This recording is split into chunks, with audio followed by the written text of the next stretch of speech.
Had an update from our Family Service Division, Jason Johnson. What I decided to look at for 2021 is our monthly application volume, to kind of see what that's looked like, and going into this knowing what we kind of saw at the end of 2021 and the beginning of 2022 here. These applications would be for our SNAP program, which is the food support, cash assistance, and the emergency assistance programs. This does not include the medical assistance or Medicaid applications. I could get that data if we're wanting to see it, but it is from a completely different system. So what you can kind of see, what we saw in 2021, January through July, were a pretty average volume for us when I look back on years past, probably averaging around 90 applications per month. These are new applications. In September, we definitely started to see an increase in applications. So we kind of looked into it then. Well, what's driving this? September did see the end of some, I think it was like COVID supplemental unemployment payments that people were receiving. So it kind of made sense that we saw some increase in applications at that time. People probably got pretty used to receiving that as income. Once that ended, they needed some additional help.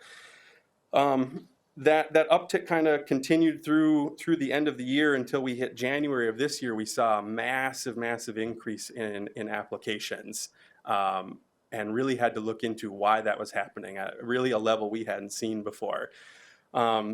The biggest thing that we noticed and found was as of November 2nd, the state of Minnesota did launch a new online application process called MN Benefits or MIN Benefits. What that did was greatly simplify the process for people to apply for these benefits. Typical application time for an individual, the state has said, probably ran close to an hour to fill out all the documentation and stuff. Now, through the website or an app on their phone, they're having applicants being able to apply in less than 13 minutes. By about this January time is when we think, word really started to get out to all the citizens and residents, and we saw this huge increase in applications. That doesn't necessarily coincide with an increase in eligible participants. All these applications go through a process of vetting through the against all the policies that DHS has in place for these programs, but it's regardless of whether they're approved or not, it's a huge amount of work for my staff to be working through this many applications, really at a level that would not be sustainable if they were to stay that way.